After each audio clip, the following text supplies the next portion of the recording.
Problemas de interpretar literalmente la Constitución. La interpretación literal solo es buena cuando la ley es clara y precisa. Pero en el caso de la Constitución, la cual contiene principios formulados con tan escasa densidad determinativa que los principios sustentadores de ellos se presentan en lenguaje de cláusulas abiertas y conceptos jurídicos indeterminados. Felizmente ocurre así, porque gracias a esa textura abierta e imprecisa se abren al intérprete múltiples opciones de significado, todas idénticamente lícitas. Por ello, algunas veces la excepción de la aplicación de la interpretación literal es admitida de modo excepcional, porque cuando la aplicación textual de la ley conduce a resultados tan irrazonables que no sería justo atribuirlos a la intención del legislador, el juez debe apartarse de la interpretación literal. Las razones por las que los intérpretes deben alejarse de la interpretación literal al momento de interpretar la Constitución son los motivos de justicia y equidad, ya que para aplicar la norma con auténtico sentido de justicia y recto juicio prudencial en casos concretos, a veces será necesario apartarse de las palabras de la ley. Por razones de recta razón, ya que no debemos atenernos estrictamente a las palabras de la ley, porque el espíritu que nutre la ley ha de determinarse en procura de su aplicación racional, y por defectos de incoherencias o imprecisiones, ya que no es el espíritu de la ley el que debe subordinarse a las palabras de la norma, sino todo lo contrario. A continuación, veremos un ejemplo de los riesgos que acarrea interpretar literalmente la Constitución. Este caso suscitó en la Nación de México.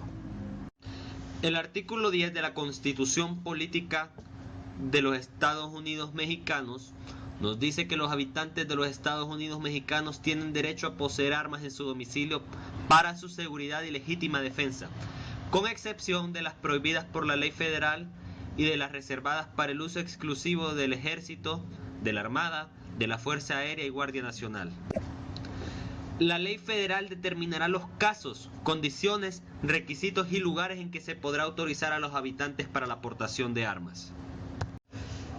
El 6 de abril de 2006 fue encontrada un arma de fuego en el domicilio marcado con el número 507 de la Avenida Convención en la ciudad de Aguascalientes, en donde el quejoso tenía un negocio de una carnicería. El arma de fuego era una pistola calibre 9 milímetros con número de matrícula 227.021 que había sacado para defenderse de un robo. El juez primero de distrito en Aguascalientes dictó sentencia condenatoria contra el quejoso el 13 de septiembre de 2006 por haberlo encontrado penalmente responsable en la comisión del delito de portación de armas sin licencia previsto en el artículo 81 de la Ley Federal de Armas de Fuego y Explosivos. Fue condenado a 2 años de prisión, multa y amonestación. Contra dicha resolución, el quejoso interpuso recurso de apelación, mismo que fue resuelto por el Tribunal Unitario del 23º Circuito en el sentido de confirmar en todos sus términos la resolución. Posteriormente, el quejoso promovió una demanda de amparo directo contra la sentencia referida anteriormente, por estimar que se habían violado en su perjuicio las garantías contenidas en los artículos 10, 15 y 16 de la Constitución Política de los Estados Unidos Mexicanos.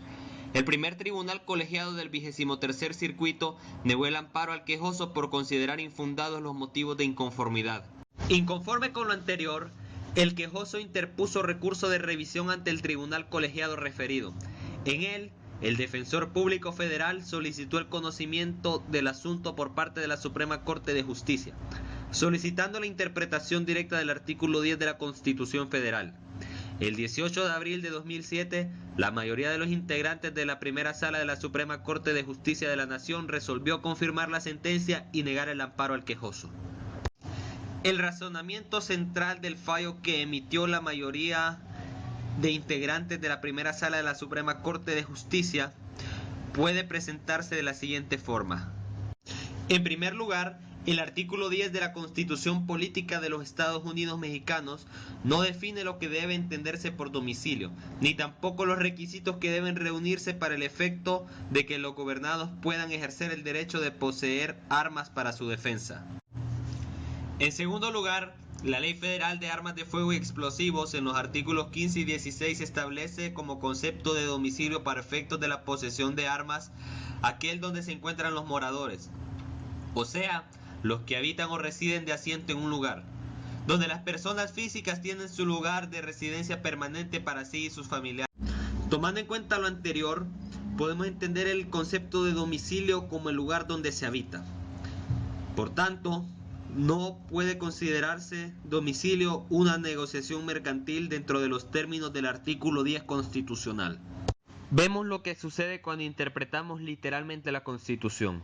¿Será acaso que los legisladores originarios, al momento de promulgar el artículo 10, deseaban únicamente proteger el hogar, dejando por fuera los demás patrimonios del individuo?